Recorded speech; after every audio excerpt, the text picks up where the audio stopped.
Hey guys, Miata Man here. Today we're up in Comox, BC, and we're visiting a friend of mine, Harrison Davis. And we're looking at his 1991 British Racing Green limited edition Miata. And he's made a lot of very tasteful mods on this car and a few additions. That one there is a factory Nardi wheel with a custom horn button. He's got the beautiful rev limiter gauges in there. He's also got a leather wrapped tombstone, different HVAC bezel for the climate control, and it's a very nice clean car. And he actually does take it to the track as well. So under the hood, he's got a few nice details here. He's got a beautifully done powder coated valve cover. He's painted his coolant reservoir, or as some people call it, a puke tank, because when it is in its original condition, that's what it looks like has happened to it. And we've got the nice plate that goes over the radiator to help divert as much air as possible through the rad instead of having it come up and over, so that gets you better cooling. And if you look in there, you can see that he has done the power steering delete. So he is a manual steering, and he's done it all very well and properly. He's got the Racing Beat sway bars in there, long nose crankshaft for those long nose crankshaft fans, which every single 91 BRG that I've ever seen has had a long nose crankshaft. Not all the 91s did though. The first half of 91 had a short nose. So he's got some coilovers here. Now what kind of coilovers are those? So it's actually just shocks and springs. It's sitting on Flying Miata springs with Tokiko Illuma shocks, I think they're called. Okay. So it's their previous revision. Now they do the same setup, but on Coney shocks, just for production line stuff. But yeah, it's been a really just a comfortable suspension setup that brought a little bit of sportiness back, and is a really good dual duty setup for little bit of track and autocross use, but mostly back road cruising. Awesome, that's great. Now he's also got this little add-on here, which stiffens up the firewall. When you're on the brakes real hard, that whole firewall can flex, and this here will stop that from happening. So he's added that on. Now what do we call that piece? I think they just call it a master cylinder brace, and this one's from Flying Miata. That's a Flying Miata master cylinder brace right there. If you guys are looking to pick one of those up, you can talk to Flying Miata and they'll send you one. Now he's also gotten rid of a lot of the rusty 10 mil bolts that hold everything together on this car. So you can see he's changed them out on the heat shield there.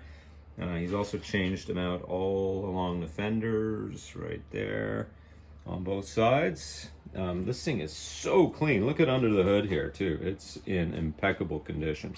He's also done a license plate relocation, and that there, is that custom or is that?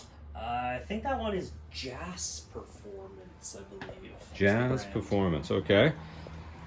He's also got the coveted 14-inch Heinke RPF 1s on here as well, which I know a lot of people drool when they see those.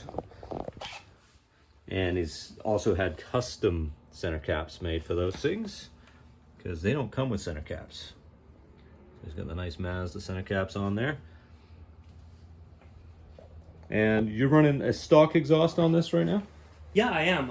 I had a Yonaka aftermarket exhaust on it previously, and I actually quite liked it, but it was one of the cheaper quality exhausts, and I found after it got about 3 years old, it just started to get louder and louder, like something internally was degrading there. So I've gone back to factory, because as much as I'm a young guy, I'm mature for my age. Didn't like the boomy wake up the neighbors exhaust. Got the factory one on now, but I'm actually just waiting on Racing Beat to have stock on their Power Pulse resonated catbacks, and I'll put one of those on. Gotcha. Okay, awesome. So yeah, so Yonaka, if you're thinking of getting one, I've seen a lot of guys love those things.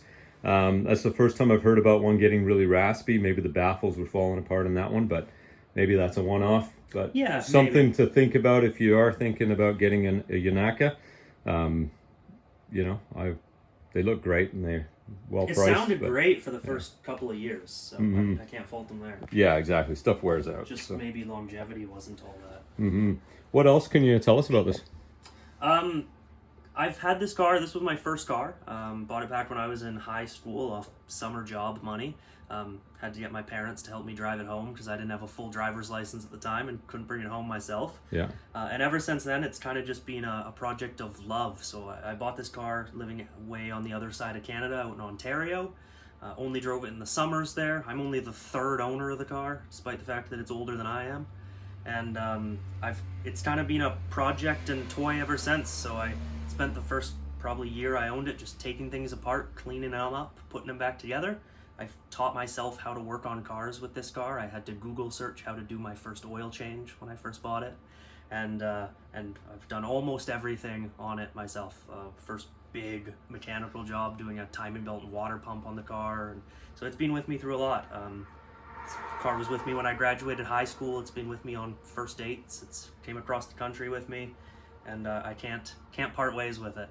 I guess a couple of things you can't see under the car.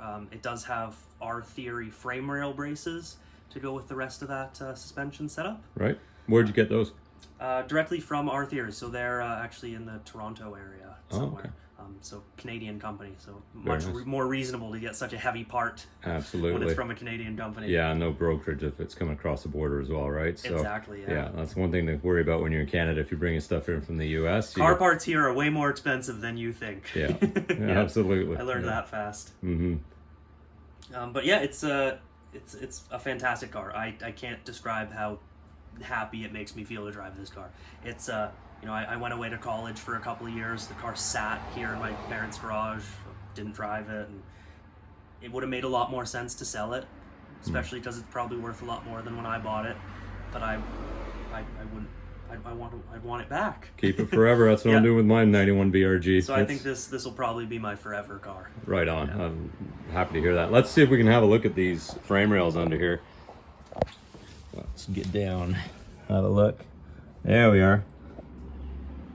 Yeah, those are nice. There you go. R Theory is the manufacturer of these things. And as mentioned, that's a Canadian company out of Ontario. And yeah, they look great. Very nice, clean car. Just everything's done nicely on this as well. And I love to see that. I see all kinds, but I'm a details guy and a bit OCD. So when I see somebody that's got their engine bay looking like this, that makes me very happy. So there we go. Well, thanks for watching, you guys. I'll put some links in the description underneath there. And Harrison also has his own YouTube channel, Harrison Davis. And I'll put a link to his stuff on there too. You can see his last track day. He did the autocross on the weekend. And he's also got a 99. Yeah, I have a 99 NB as well. That's sort of just a summer project car. I won't be keeping that long term. It's not here right now. But yeah, and then I have a Volkswagen Golf as well. So just kind of a fun YouTube channel with casual little fun videos sharing what I do with my cars. Right on. So check him out. You'll love what he's done with that 99, that MB. He brought it back. It was abandoned for a little while, and he got it looking amazing. So definitely check him out and subscribe. Subscribe to this channel if you haven't already. Hit that like button, and we'll make more videos soon.